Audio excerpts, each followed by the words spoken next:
Dans la partie option, produits, nous allons faire notre configuration également à ce niveau pour toujours dans le cas de bien configurer notre boutique pour pouvoir l'utiliser. Dans la partie produits, nous avons page boutique. Page boutique, c'est la page qui va afficher notre boutique. Si par exemple vous avez déjà un site internet qui n'était pas une boutique au départ et que vous voulez ajouter une boutique, quand vous installez WooCommerce installe une page shop, la page boutique. Cette page est censée afficher tous les produits de votre boutique. Vous pouvez choisir une autre page si vous voulez, mais de façon générale, c'est mieux de laisser la configuration par défaut de WooCommerce qui vous permet d'afficher les pages. Comportement de ajouter au panier. Quand les gens vont ajouter votre produit, qu'est-ce qui va se passer? Vous avez deux options. Première option, c'est que quand la personne ajoute un produit, le système le renvoie vers le panier. Et s'il veut ajouter un deuxième produit, il revient sur les produits et il ajoute. Donc, il sera obligé de faire ce va-et-vient à chaque fois qu'il ajoute un produit. L'option qui est cochée ici, c'est que dès qu'il ajoute le produit, il peut toujours continuer par ajouter le produit. C'est quand il finit d'ajouter le produit qu'il va accéder au panier pour pouvoir voir les produits ajoutés au panier. Dans les deux, l'option qui est cochée est toujours la meilleure. Vous avez image indicative. Image indicative, c'est l'image par défaut. C'est-à-dire quoi? S'il arrivait que vous ajoutez une image et un produit et que vous n'ajoutez pas d'image, l'image qui va s'afficher par défaut. Je ne sais pas si il y a des produits sur ce site qui ont d'image indicative. Donc, c'est l'image par défaut. Vous allez voir sur certains sites e-commerce, il y a des produits, mais l'image par défaut, c'est peut-être l'icône d'un appareil photo. À ce moment, c'est parce qu'on n'a pas ajouté une image pour ce produit-là. Donc, le système lui a attribué l'image par défaut. Et c'est l'idée de l'image là que vous ajoutez ici. Si vous lisez ici, vous allez voir idée de pièces jointes ou URL d'image utilisée pour les paramètres fictifs.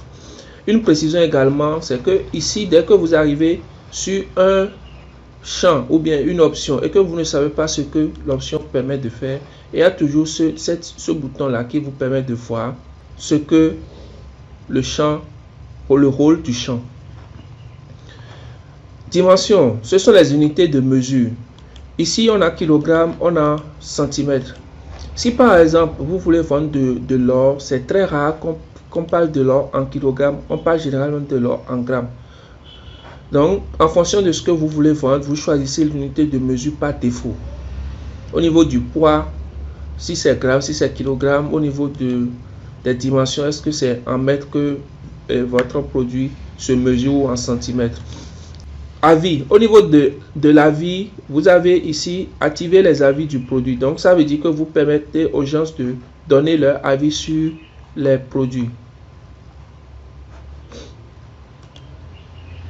Vous permettez aux gens de donner leur avis sur leurs produits.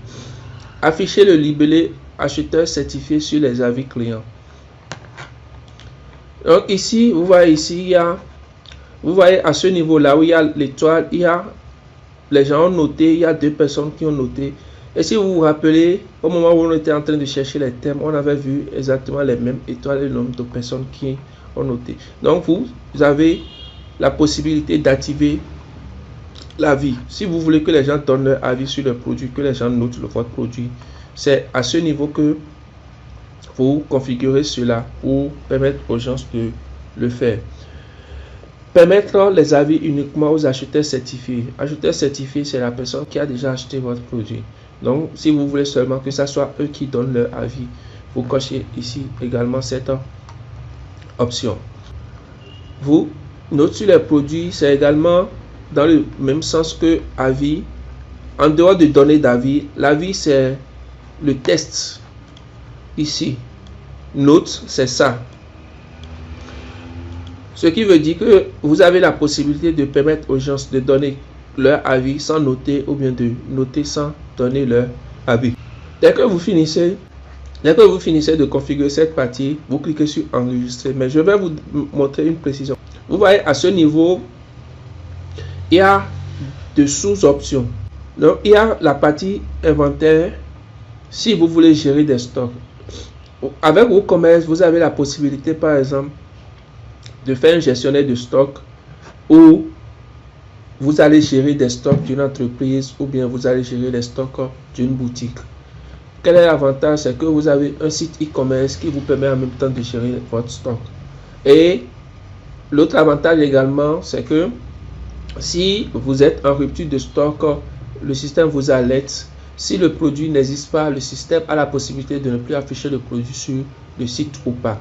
Donc, au niveau d'inventaire, c'est ce que ça permet de faire. Si vous décochez ici gestion de stock, tout ce qui est là n'a plus d'importance. Donc, si vous voulez gérer votre stock en même temps, vous cliquez sur activer la gestion de stock. Maintenant, le stock minutes.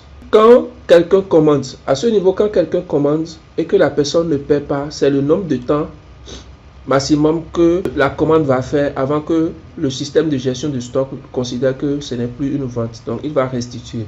J'explique. Vous avez 10 produits. Quelqu'un vient, il achète 3. Normalement, le reste du produit dans le stock va faire 7.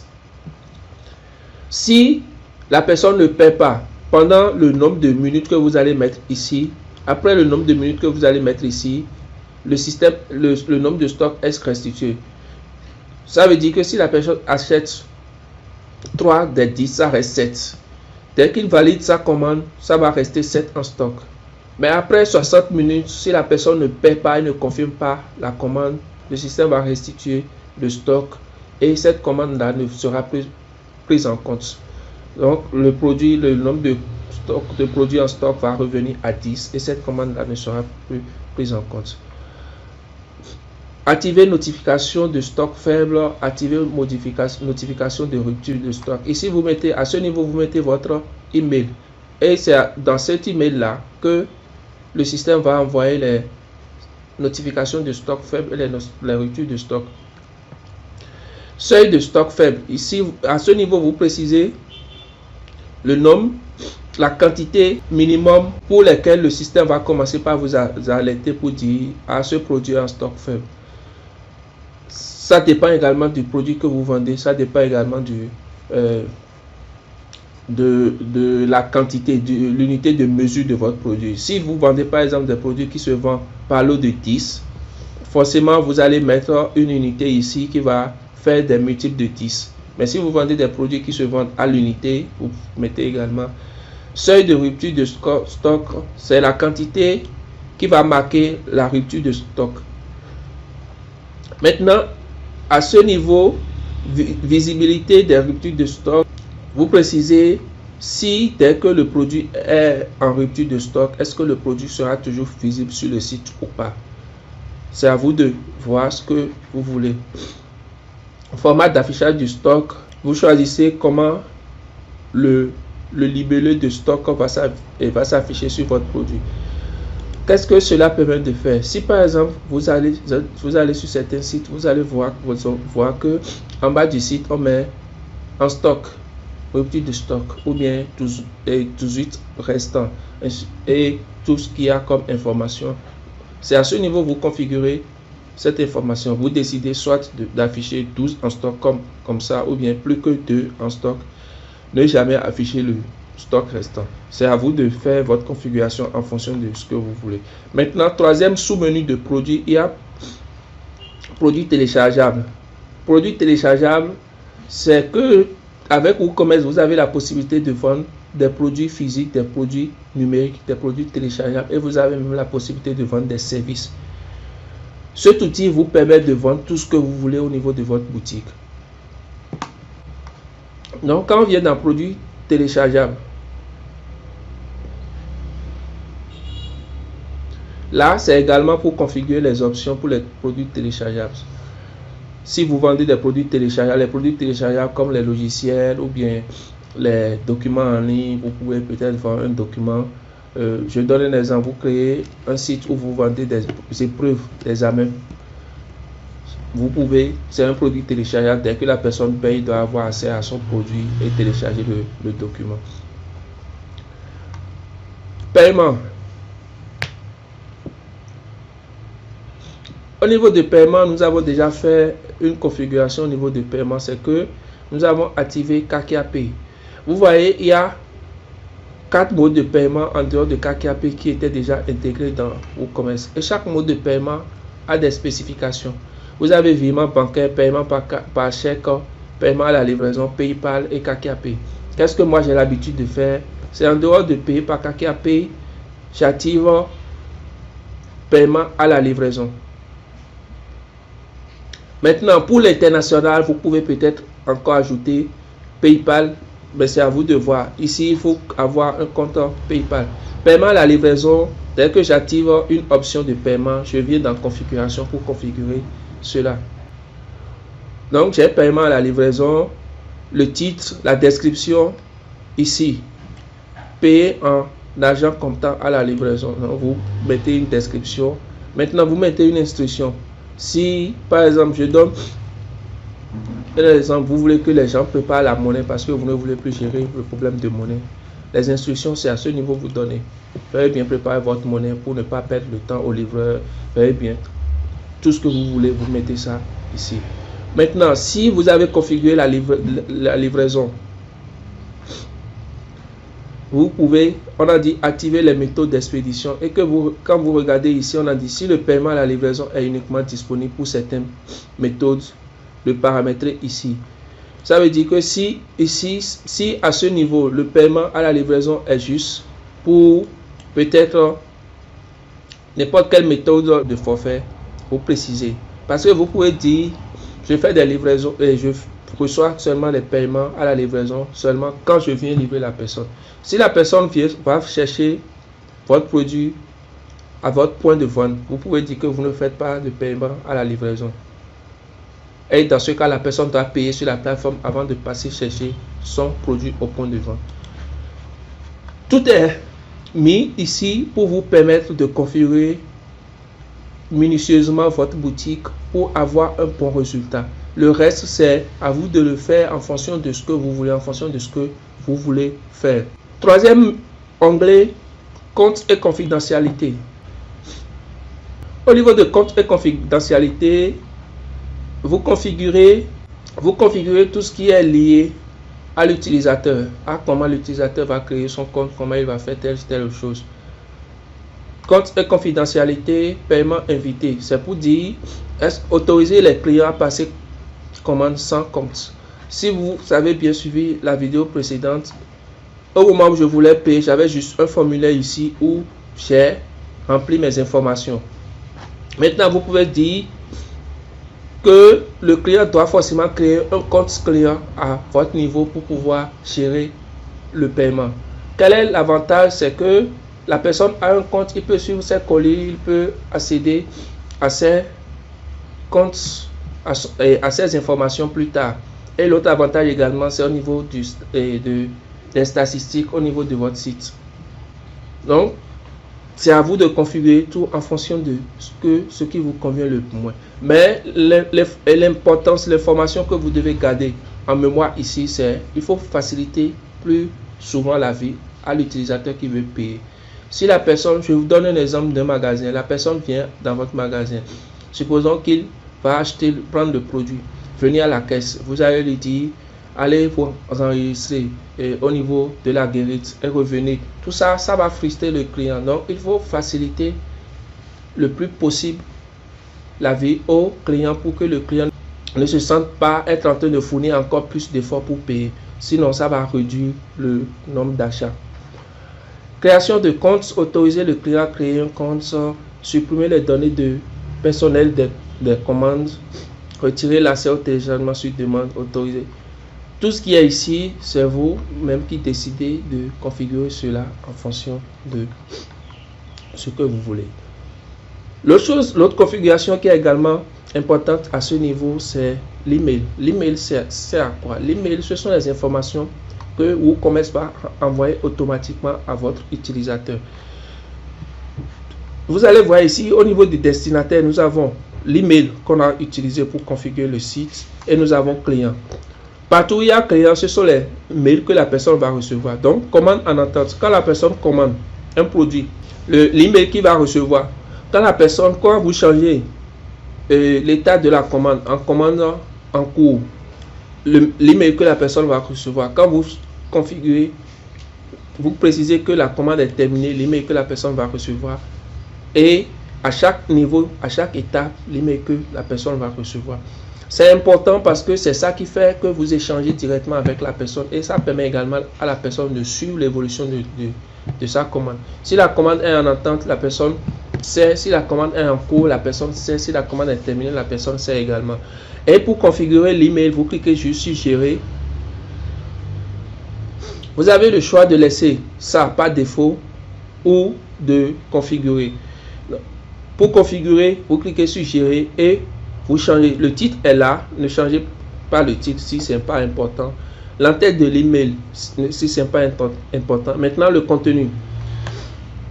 Vous voyez, nous comptons exécuter votre commande sous peu. C'est l'email que la personne va recevoir avec toutes les informations liées à votre boutique. Je vais revenir en arrière. C'est de cette manière que vous avez la possibilité de configurer les mails pour que le client reçoive les mails. En bas ici, vous avez la configuration liée à tous les mails. Nom de l'expéditeur. Ici, il faut mettre le nom de votre site. Donc, je vais mettre boutique. L'email de l'expéditeur, le nom de l'email de l'entreprise, je mets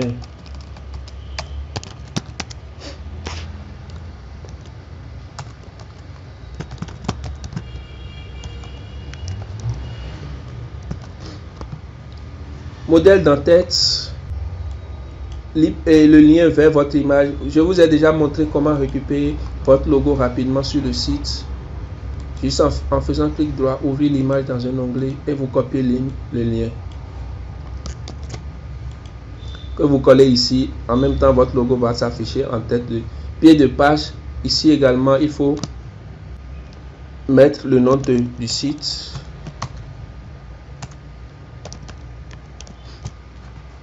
Et vous mettez Power by WooCommerce, vous enlevez ça. Il faut éviter de donner des informations sur la technologie que vous avez utilisée. À ce niveau, vous configurez les couleurs. Vous choisissez vos couleurs, la couleur de votre charte graphique.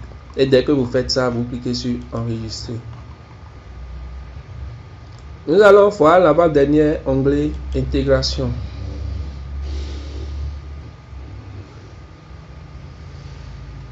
Au niveau d'intégration, vous avez l'option d'ajouter un système de géolocalisation, de préciser le chemin pour stocker les informations de géolocalisation. Pour optimiser votre système de géolocalisation, vous allez sur ce site, vous voyez la documentation est là, vous cliquez là, vous allez créer une clé de licence que vous allez mettre ici. Cela vous permet d'optimiser la géolocalisation au niveau de votre site. Maintenant, les options qui sont ici dépendent des extensions. On a vu ici les extensions, dépendent des extensions que vous avez installées dans WooCommerce. Il faut faire la différence entre extensions que vous avez installées pour WooCommerce et extensions que vous avez installées pour le site même. Avancez à ce niveau, au niveau de cet onglet, vous avez la possibilité de changer les pages, de modifier le lien des pages. Mais en dehors de ça, vous avez également d'autres options qui sont des options un peu plus techniques. Je ne vous recommande pas de venir à ce niveau, à moins que vous venez à ce niveau pour changer ces liens, pour les mettre en français. Maintenant, si ce n'est pas utile pour vous, évitez de les changer pour ne pas créer des liens qui n'existent pas au niveau de votre site. Voilà, nous avons parcouru l'ensemble des onglets de configuration de WooCommerce. À votre niveau maintenant, vous configurez votre boutique en fonction de ce que vous voulez faire. Et nous allons après passer à la mise en ligne, comment nous allons pouvoir mettre en ligne notre site. Et après ça, nous allons voir la partie sécurité et les astuces à la fin. N'oubliez pas, si vous avez des questions, n'hésitez pas à les poser dans les commentaires. S'il y a une partie que vous n'avez pas compris, n'hésitez pas à poser des questions dans les commentaires. Et également, si vous avez testé quelque chose qui n'a pas marché, dites-le dans les commentaires pour que je puisse vous donner un peu plus de précision. À la vidéo prochaine.